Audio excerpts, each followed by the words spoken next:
자, 이번에는요, 두 명의 인물이 사진과 함께 준비되어 있습니다. 먼저 첫 번째 인물 보겠는데요. 역시 기사로서 사연과 이야기가 담겨 있는데 원희룡 제주지사입니다. 첫 번째 인물은요. 오늘은 어떤 이유에서 등장했을까요? 보겠습니다.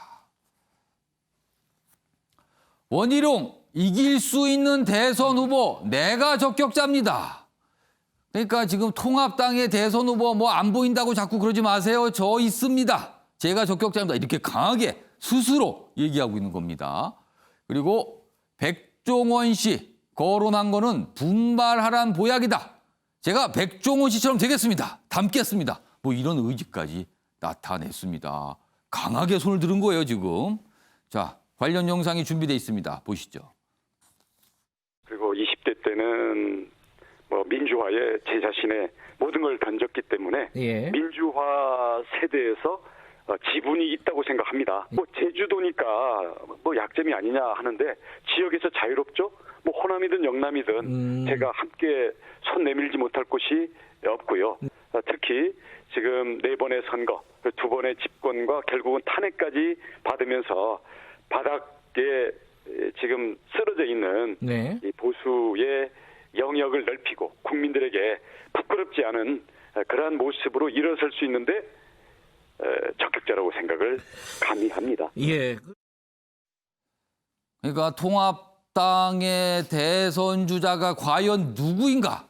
김종인 비대위원장은 안 보인다 그랬어요. 안 보인다고. 그런데 그 안 보이는 와중에 한 분, 두 분씩 이제 뭔가 손을 들고 있는 거예요.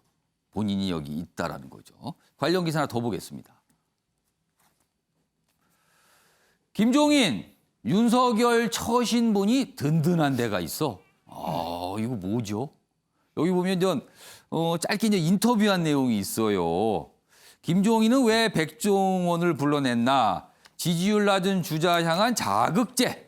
생각 있는 사람들은 빨리 나와야 한다. 뭐 이렇게 돼 있어요. 그리고 여기 보면 윤석열 총장 부분이 여기 있습니다. 백종원, 방송인 백종원 씨. 충청 출신이라 충청 대망론을 염두에 뒀다는 얘기가 나오는데 동양인 윤석열 총장까지 거론이 된다. 이런 얘기를 하자. 이렇게 김종인 비대위원장이 얘기합니다. 아마 두 사람 고향이 비슷할 거다.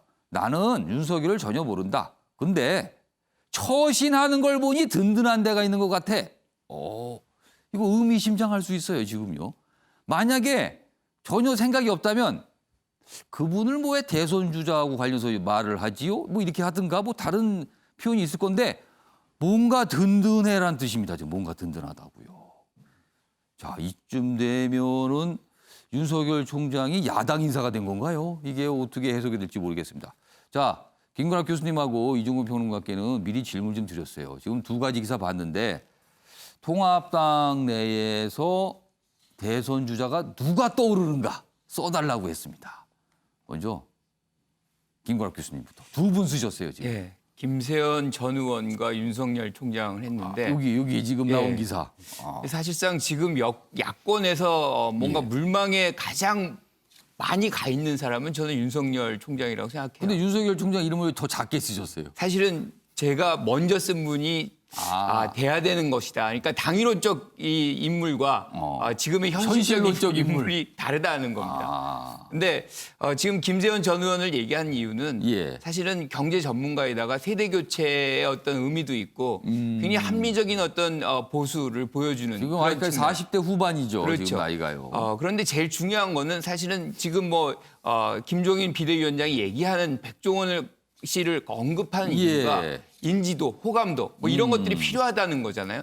탄핵의 과정 이후에 사실은 어떻게 보면은 국민의 지지를 현격하게 받고 있는 야권의 후보가 지금 거의 사라져 있는 상황이거든요. 그런데 이 부분을 갑자기 하루아침에 어디서 떨어지는 그런 장면은 거의 없다고 생각을 해요. 그래서 만들어가는 그래서 차근차근히 하나 쌓아간다면 가장 좋은 토대로 만들어질 수 있는 분이 저는 예. 김세현 전 의원이다. 상당히 합리적인 어떤 예. 보수성을 갖고 있고 경제 전문가의 영역, 뭐 세대 교체 영역, 예. 뭐 이런 등등의 장점들이 있다. 그래서 됐으면 좋겠다는 그런 생각인 것이고 지금 윤석열 총장 같은 경우는 뭐 야권 지지자들 상당수가 사실 거기를 구심력으로 생각을 하고 있어요. 왜냐하면 이제 여권의 대척점이 있다고 판단하는 것이죠. 예. 그런데 본인은 아마 정치를 안 할 가능성이 저는 90%가 넘는다고 보기 때문에 처음엔 생각을 안 했었던 이유가 바로 그런 거죠.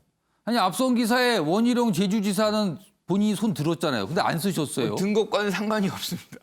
그러니까 많은 분들이 들겠죠. 하지만 예. 그 많이 검증된 영역들이 있거든요. 그러니까 저는 그 부분에서는 뭐 지금 뭐 원지사가 예. 손을 들었다 그래가지고 꼭 그 든 것이 국민들의 어떤 반향을 일으키는 것과 연동이 될 수 있다라고 보지 않는 거죠. 그럼 반향이 그다지 크지 않을 것이라고 보시는 것 같으네요, 지금요.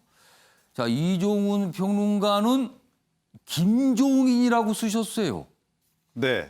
설명 좀 해주세요. 그러니까 저 미래통합당에서 대선 주자로 떠오르는 인물을 적으라 그래서 예. 제가 적은 겁니다. 오. 네. 이유가 뭐, 있을 겁니다, 그럼. 그렇죠. 그러니까 이제 김종인 위원장 스스로 제가 보기에는 예.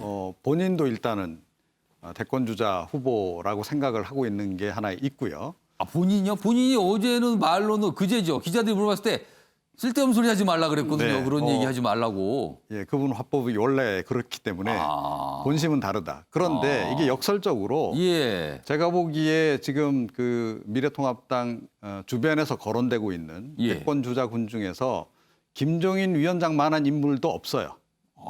이게 굉장히 역설적인 상황인데, 예. 그러니까 김종인 위원장이 최근에 그러니까 뭐 기본소득 이슈를 비롯해서 굉장히 여러 가지 이슈들을 어떻게 보면 좀 선점해 나가고 있는 저는 거의 탈취 수준이라고 보는데 이제 그러면서 이제 나름 비전도 제시하고 이제 그러고 있는데요. 지금 미래통합당 주변에 있는 대권 주자들 가운데서 그런 정도의 어떤 그 이슈 선점 능력을 보여주고 있는 사람이 아무도 없어요. 예.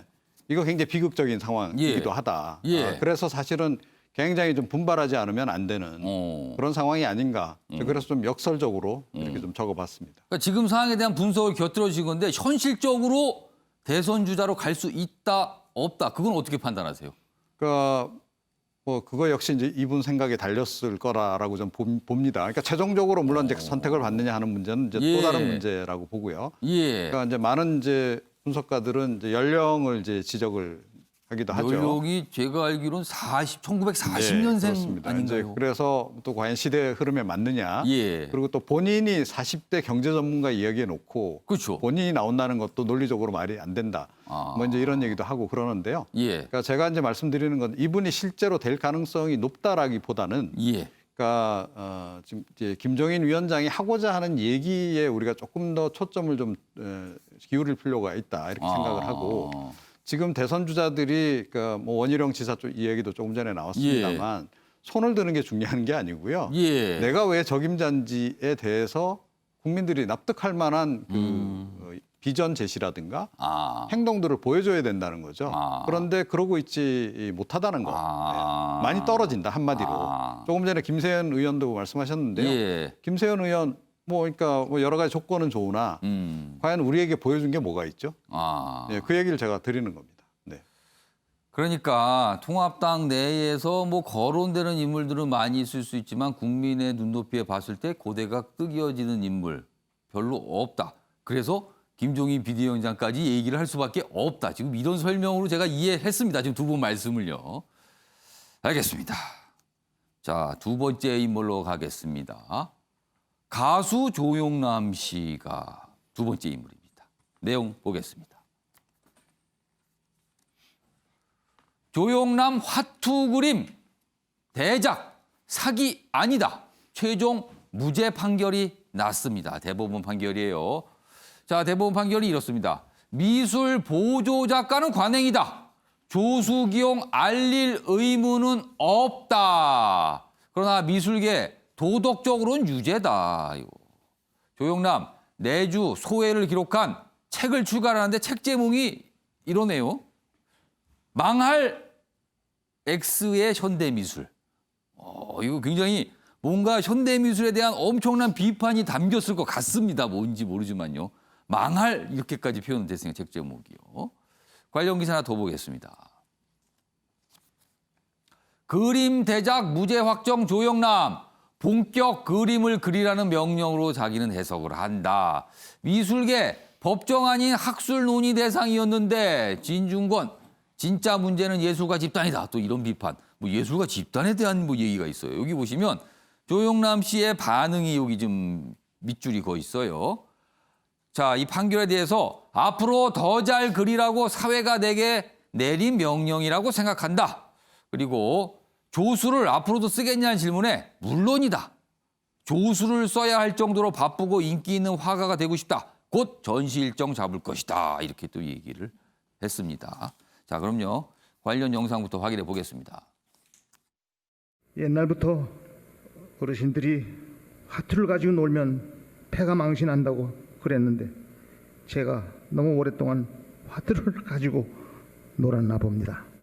부디 저의 결백을 가려 주십시오. 미술작품 제작에 제3자가 관여하였는데 이를 구매자에게 알리지 않은 채 판매하였다면 사기죄가 성립하는지 여부에 대하여 판단한 최초의 사례입니다. 최인정 변호사, 자, 그동안 참 관심을 모았던 사안이었어요. 근데 최종적 무죄 판결, 그러니까 사기 아니다. 자, 대법원의 판단 이유 좀 설명해 주세요. 그렇습니다. 사실 2016년에 재판이 예. 시작됐으니까 횟수로 5회 만에 이제 최종 대법원 판결이 나왔다는 점에서 재판이 참 느리다라는 생각이 드는데요. 말씀드린 것처럼 1심에서는 유죄가 나왔습니다. 사기다. 왜 이렇게 조수 썼는 것을 알리지 않았고 그것은 굉장히 중요한 정보다. 그걸 알리지 않고 이게 한 21점을 한 1억 5천만에 판 것 자체가 사기다라고 판결을 했는데 항소심에 갔더니만 그건 아니다. 이 화투를 쓰는 것 자체가 조영남 씨의 고유한 아이디어고 조수는 말 그대로 도움을 주는 사람이 것이고 그것이 이 현대 미술에서 중요한 핵심은 아니다 이렇게 판단을 했는데 현대 미술에서는 개념이 중요한 거지 그렇죠. 그 그리는 자체가 중요한 게 아니다. 그렇죠. 그래서 이번에는 1심보다 2심 손을 예. 들어줬는데 결론적으로 얘기하면 대법원이 표현의 자유에서 표현 방식의 자유에 대해서 넓게 해석한 것이다. 이렇게 보면 될 것 같습니다. 알쏭달쏭한데 표현의 자유와 표현 방식의 자유는 어떻게 다른 표현의 겁니까? 자유가 여러 가지가 있는데 예. 표현 방식 반드시 전통 회화처럼 본인이 직접 그려야 되느냐? 아니다.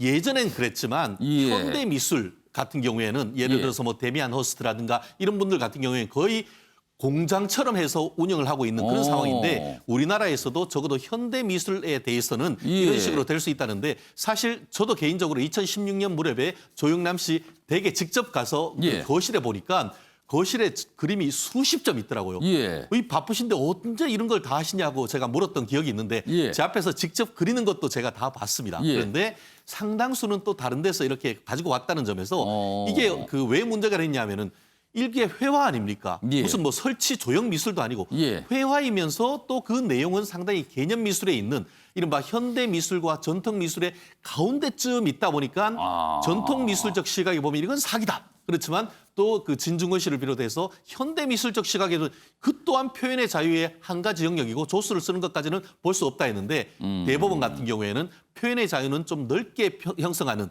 그런 식으로 해서 좀 현대 미술을 좀 활성화하려고 하는 그런 어떤 이론적 배경이 있는 것이 아닌가 해석이 되는 것 같습니다. 예술을 하는 작가의 역할은 과연 어디까지인가? 뭐 이런 거예요. 근본적인 질문하면 질문이 엄청 거창합니다만. 자, 주원 교수님. 이게 뭐 미술계 얘기도 나오고 그러는데 좀 설명 좀 해주세요. 지금 이 상황이 뭡니까, 지금? 네, 이번 배운 판결로는 예. 사실 미학적으로 현대미술이 갖는 표현 방식에 아까 최진영 변호사님 예. 잘 말씀해 주셨듯이 표현 방식의 자유를 폭넓게 인정해 줬다는 점에서 저는 조금은 진일보한 그러니까 그런 스스로 판결이라고 직접 생각합니다. 그리지 않더라도 어떤 아이디어와 개념을 네. 제공한 사람이라면 그 사람이 작가다. 맞습니다. 한국의 현대미술 그리고 세계의 예. 현대미술이 갖고 있는 전체적 흐름이 그렇기 때문에 이러한 것들을 동력을 삼아서 미술계가 조금 더 세계 미술계와 어깨를 나란히 할 수 있는 그런 브랜드 포지셔닝 곧 그 브랜드가 이제 정착하는 거는 좀 유의미한 좋은 예. 성과라고 판단하지만 예. 자, 별개로 봐서 지금 이번에 조영남 씨의 이 도덕적인 행태에 대해서는 분명히 지적하고 넘어가지 않을 수 없습니다. 그 아까 데미안 허스트나 영국의 개념 미술 작가들의 공장 스튜디오 방식을 말씀하셨는데 예. 그 공장 스튜디오에 사용되는 조수들이 그렇게 한 점당 10만 원씩 받고 일하지 않습니다. 아. 대기업 연봉 근로자 이상에 받고 그건 월급 제도로 운영되고 있습니다. 아. 그게 뭘 얘기하냐 하면은 그만큼 함께 일하는 어시스트 조수들의 권익과 그 노동의 대가들을 인정해 준다는 제작 작가에 방식이죠. 대해서도 굉장한 대우를 해준다는 맞습니다. 거군요. 근데 조영남 씨 같은 경우에 어땠느냐? 2015년 1월에서 송모 씨에게 한 점당 10만 원을 그리게 하고 자신은 그 그림을 예. 1억 5,035만 1억 3천 뭐 그 정도 1억 중반대의 가격에 팔았습니다. 아. 그런 도덕적인 관행에 대해서 자숙하는 모습을 보이셔야지 지금 인터뷰에서 다시 조수를 사용하겠다? 근데 그 조수에 대한 그 권익이나 그런 부분에 대한 처우 개선 예. 전혀 얘기하지 않으셨습니다. 또 하나는 연예인 프리미엄이라는 것에 대해서 사실은 덕을 봤다라는 게 미술계의 중론과 관행입니다. 아. 지금도 미술계에 계신 많은 예술가들은 기회를 잡지 못해서 어려워하고 있습니다. 예. 더구나 코로나19 사태로 이렇게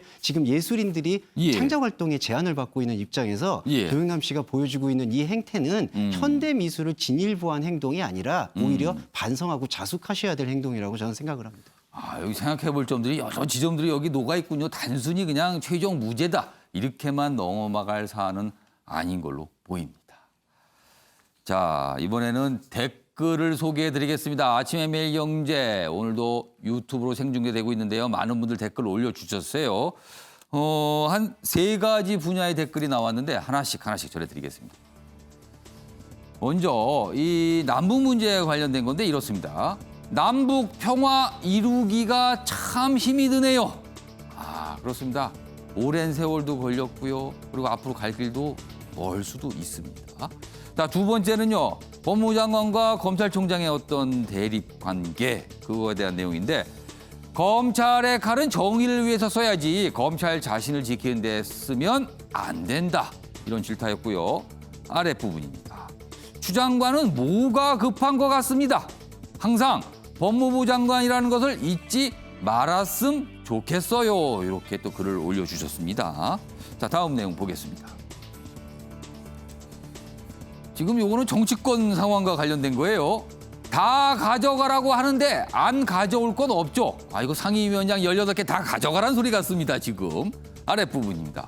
여대 야소 단순히 숫자로만 포용 협치가 없는 국회가 계속된다면 민의는 썰물처럼 사라질 것이다. 여야 모두를 향한 경고를 날리셨습니다. 자, 댓글을 올려주신 시청자 여러분께 감사 말씀드리겠습니다.